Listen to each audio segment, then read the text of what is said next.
ये कुछ अजीबोगरीब रिपोर्ट है।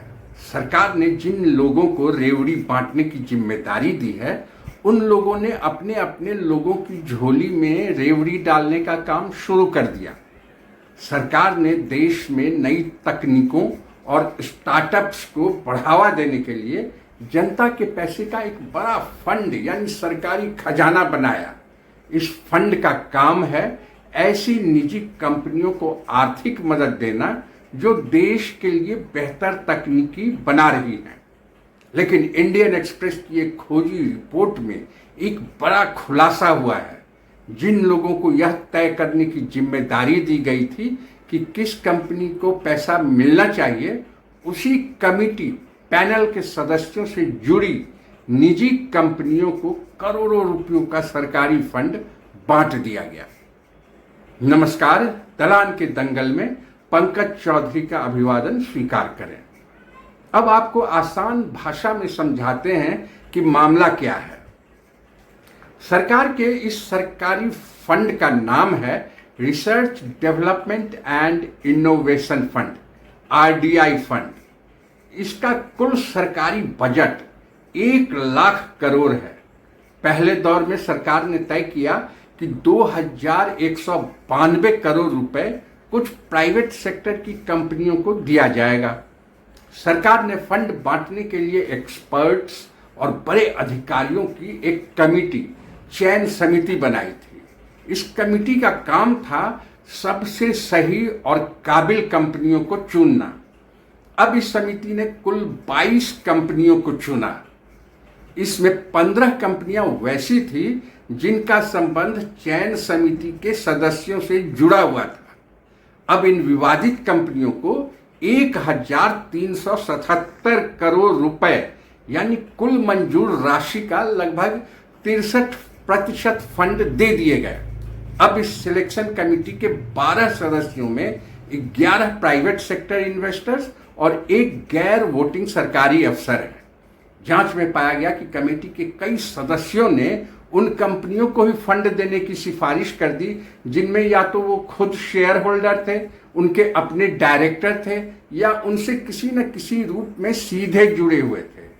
मिसाल के तौर पर बेंगलुरु की तेजस नेटवर्क को देखें, कुल 250 करोड़ का रेवड़ी मिला।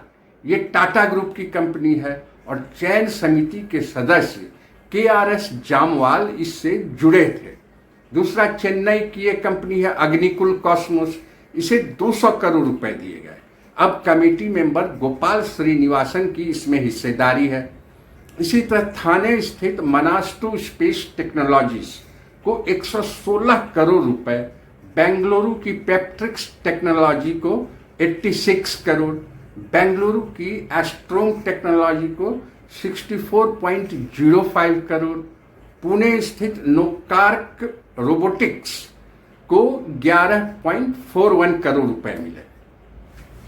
इस करप्शन नेटवर्क की एक निर्लजता और हिम्मत देखिए। चयन समिति का चेयरमैन खुद एक बड़े एंजल इन्वेस्टिंग नेटवर्क के संस्थापक हैं। अब जिन 22 कंपनियों का चयन किया गया उसमें 9 कंपनियों के तार जुड़े पाए गए। गौरतलब है कि सरकारी नियमों के मुताबिक अगर किसी अफसर या विशेषज्ञ का किसी कंपनी में निजी फायदा जुड़ा हो तो उसे उस कंपनी के चयन प्रक्रिया में पूरी तरह अलग हो जाना चाहिए। लेकिन इस मामले में ट्रांसपेरेंसी को ताक पर रख दिया गया। जिस सरकारी पैसे का इस्तेमाल देश के आम और नए स्टार्टअप्स की मदद के लिए होना चाहिए, उसका एक बड़ा हिस्सा उन कंपनियों की जेब में चला गया जिनके तार चयन समिति के सदस्यों से जुड़े हुए थे। यह रिपोर्ट इस बात पर बड़ा सवाल खड़ा करती है कि सरकारी टेक फंड्स और सब्सिडी बांटने में निष्पक्षता नहीं बरती जा रही है और रेवड़ी की तरह पैसा अपने लोगों में बांट दिया जा रहा है।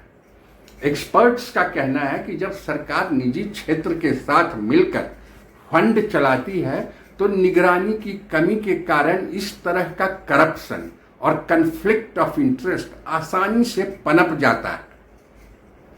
कांग्रेस के राज्यसभा सांसद प्रवीण चक्रवर्ती ने संसद में इस मुद्दे को उठाया था।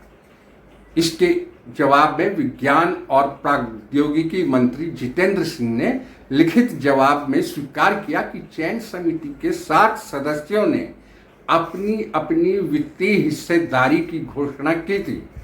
दूसरी तरफ पैनल सदस्यों का कहना है कि उन्होंने नियमों के मुताबिक अपनी हिस्सेदारी की जानकारी सरकार को दे दी थी और उन कंपनियों के चयन के समय खुद को वोटिंग प्रक्रिया से अलग रखा था। बहरहाल यह मामला केवल कुछ कंपनियों को मिले सरकारी फंड का नहीं है। असली सवाल यह है कि क्या सरकार धन के वितरण की प्रक्रिया इतनी पारदर्शी है कि आम जनता का भरोसा बना रहे।